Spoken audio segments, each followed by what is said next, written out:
नमस्कार दोस्तों, भारत माता की जय। राइजिंग भारत में भारत की बात में आज मेरे साथ है सुप्रीम कोर्ट के लॉयर श्री राजीव लोचन जी। और आज मैं उनसे बंगाल की राजनीति में हिंदुओं के प्रति जो सौतेला व्यवहार किया जा रहा है उसे वह किस तरह देखते हैं, इस विषय में जानना चाहेंगे। देखिए, जिस तरह से बंगाल से जो खबरें आ रही है वो बड़ा ही दुर्भाग्यपूर्ण है। जैसा कि सुप्रीम कोर्ट में अलग अलग पिटीशन फाइल किए गए हैं और वहाँ हाई कोर्ट में भी मैटर चल रहा है। यहाँ पे मैं एक बहुत इम्पॉर्टेंट बात बताना चाहूँगा कि राजनीति के बाद जो राजनीतिक हिंसा है, लेकिन वह हिंसा अगर किसी एक विशेष वर्ग विशेष को टारगेट होके अगर हो रहा है तो यह बड़ा ही दुर्भाग्यपूर्ण है। इनफैक्ट अगर डेमोक्रेसी की बात करें, हमारे संविधान के अनुसार हर एक आदमी को वो जिस तरह से वोट देने का अधिकार है उस तरह से उन्हें भी अधिकार है कि वो किसी भी पार्टी, किसी भी राजनीतिक विचारधारा के साथ अपना संबंध रह सकते हैं और उसके अकॉर्डिंगली वो वोट देते हैं। लेकिन जिस तरह से बंगाल में हिंसा हुआ और हिंसा चलता रहा और कहीं ना कहीं जो खबरें आ रही है कि उस हिंसा पे कोई कार्रवाई नहीं हो रही है। एक सबसे इम्पोर्टेंट बात यह है कि अगर उस हिंसा पे इमीडिएट कार्रवाई हो, क्योंकि जिस तरीके से कोर्ट में पिटीशन डाले गए हैं, चाहे वो हाई कोर्ट हो चाहे सुप्रीम कोर्ट में, जिस तरह से पिटीशन डाले गए हैं कि वहां पे उस हिंसा का शिकार जो है महिला और बच्चे भी हो रहे हैं और करीब जो है वो हजारों की संख्या में, करीब 1 लाख लोग जो हैं वो पलायन कर गए हैं अपने घरों से और वो नजदीक के जो स्टेट है वो आसाम में रह रहे हैं। तो यह बहुत ही दुर्भाग्यपूर्ण स्थिति है और सबसे इंपॉर्टेंट बात यह है कि यह भारत के संविधान की जो मूलभूत ढांचा है, जहां पे हम लोग कहीं ना कहीं जो बात करते हैं धर्मनिरपेक्षता की और प्रजातंत्र की, तो फिर ये प्रजातंत्र जो है वो जो व्यवस्था में हम लोग जी रहे हैं, अगर इस तरह से अगर एक वर्ग विशेष किसी दूसरे वर्ग को या जो हिंदुओं के साथ जो है अत्याचार करेगा, तो इस देश में जहाँ की जो है ये प्रजातंत्र कैसे रह पाएगा, जहाँ पे आप अगर किसी की आजादी, किसी के वोट देने की आजादी को ही छीनना चाहते हैं या किसी को किसी पर्टिकुलर विचारधारा से जुड़ने के अगेंस्ट अगर इस तरह से कार्रवाई करेंगे, क्योंकि जो सच्चाई समझ में आ रही है कि जिस तरीके से उन लोगों के विरुद्ध हिंसा हो रहा है जिन्होंने बीजेपी को वोट दिया था वहां पे, तो सवाल यह है कि अगर और साथ साथ धीरे धीरे अब ये भी चीजें सामने आ रही है कि ये कुछ क्षेत्र ऐसे हैं जहां पे अगर देखा जाए कि शांति प्रिय समुदाय के जो लोग हैं सो कॉल्ड, और वहां पे जो है यह हिंसा धीरे धीरे जो है ये महिलाओं और बच्चों के प्रति भी हो रहा है। तो यह एक बहुत ही बड़ा खतरनाक सिचुएशन है और हमारे जो ऑनरेबल सुप्रीम कोर्ट है और हाई कोर्ट है उनको इस मामले में संज्ञान लेना चाहिए और जो है एक बहुत इमीडिएट रूप से जो है एक एक्शन लेने की आवश्यकता है। अच्छा राजीव जी, मैं आपसे ये जानना चाहूँगा कि अभी हाल ही में जैसे टीएमसी ने बंगाल में बड़ी जीत हासिल की है और उसके बाद ही मतलब जीत के बाद ही तुरंत ही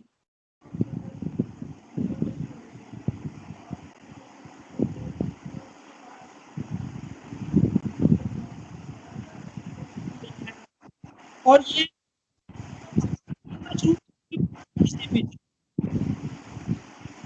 क्या आपका सवाल मुझे थोड़ा सा दोबारा बताइए। मैं आपसे ये कहना चाहूँगा कि अभी जैसे बंगाल में टीएमसी ने भारी जीत दर्ज की है और उसके अचानक ही बाद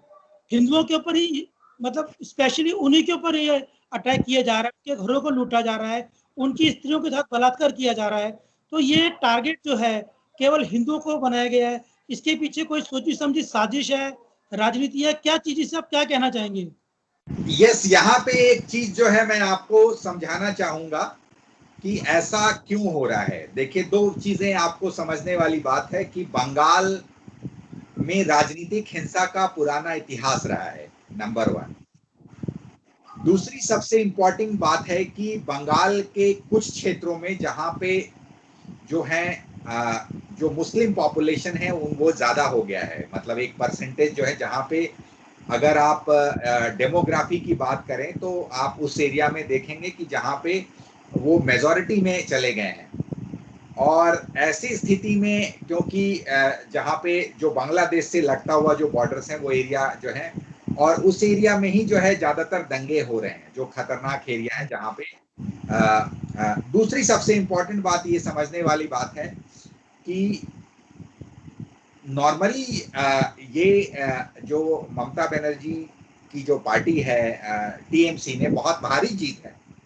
जिस तरीके से सीटें जो उन्हें मिली है वो एक अप्रत्याशित जीत है।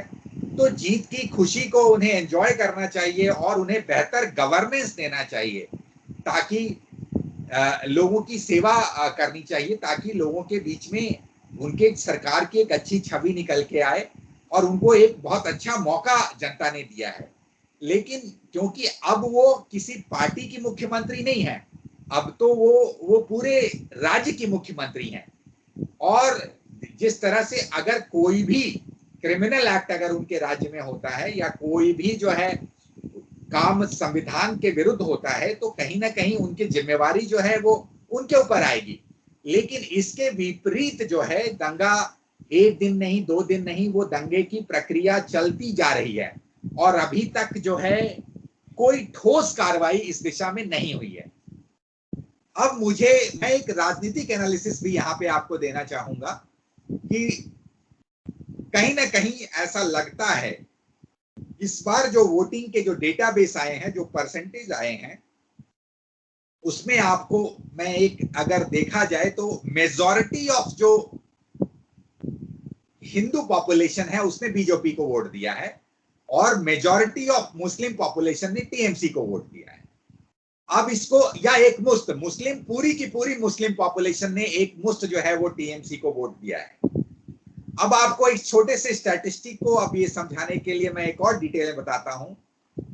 कि अगर टोटल पश्चिम बंगाल में अगर 5 वोट हैं तो 5 वोट में से 2 वोट जो है बीजेपी को मिला है और 3 वोट जो है तृणमूल कांग्रेस को मिला है, टीएमसी को। तो जो हिंदुओं का वोट था, जो मेजर हिंदुओं का जो वोट है,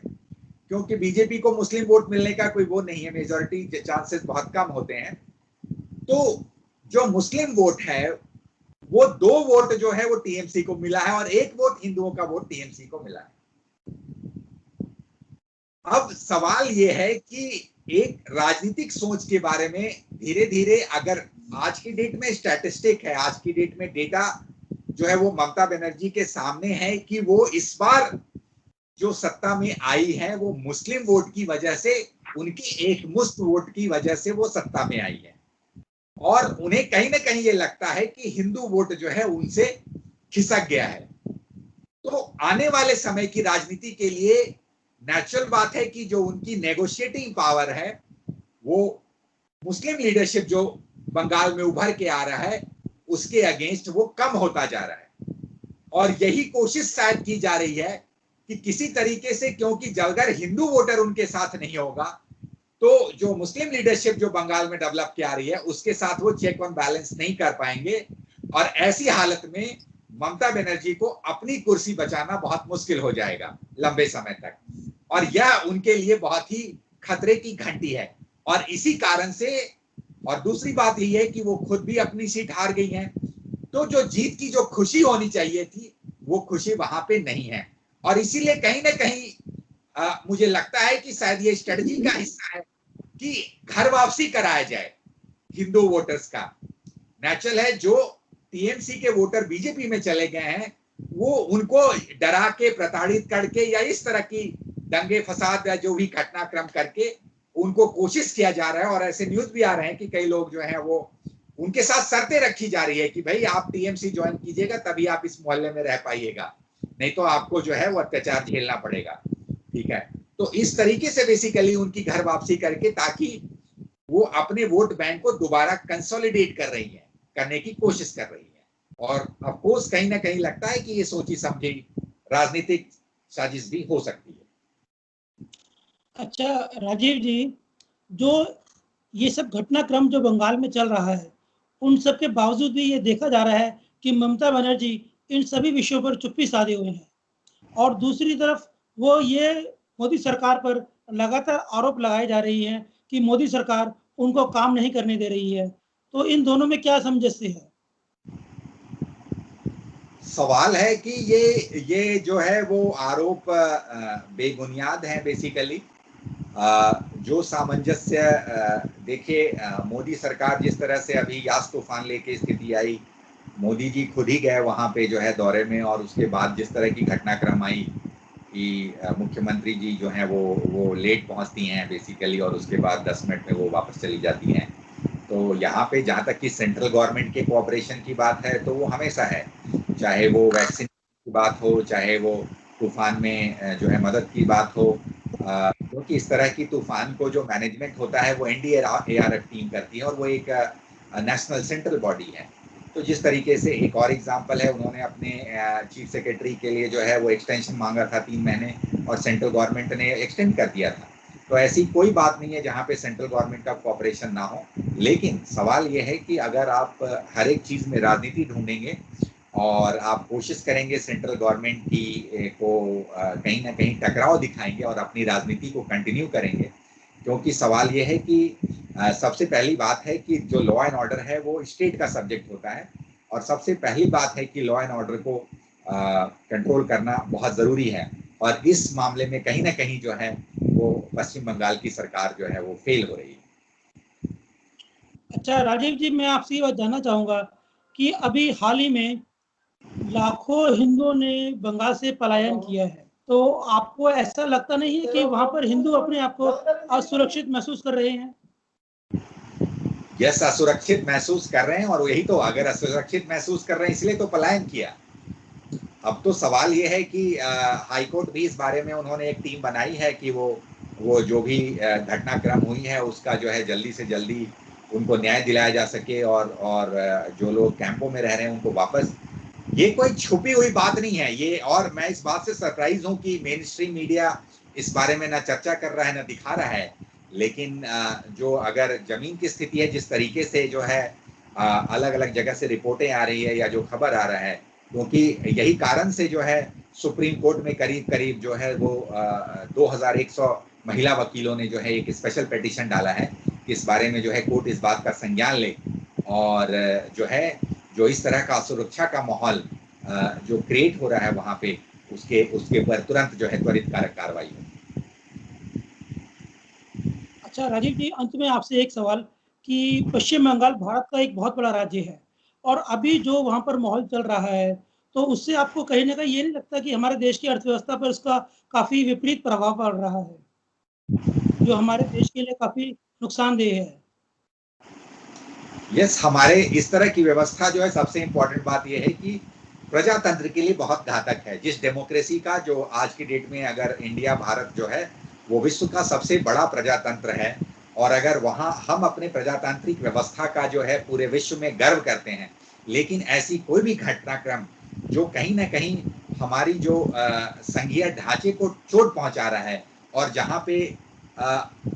जो प्रजातांत्रिक तरीके से इलेक्शन हुआ और जहाँ पे लोग अपने पार्टिसिपेशन किया उन्होंने, इसने 75 to 80% वोटिंग हुई, और अगर उस वोटिंग की वजह से अगर उनको इस तरह का प्रताड़ना सहना पड़ रहा है तो यह बहुत ही दुर्भाग्यपूर्ण है। और साथ ही साथ हमारे देश के हिंदू समाज को भी अब ये समय आ गया है कि उन्हें सोचना पड़ेगा कि आखिर जो है कुछ जो राजनीतिक दल हैं वो कहीं ना कहीं जो है अपने विचारधारा को जबरदस्ती थोपने के लिए किस हद तक जा सकते हैं, ये सोचने वाली बात है। राजीव जी, बहुत बहुत धन्यवाद आपका हमारे साथ जुड़ने के लिए। नमस्कार।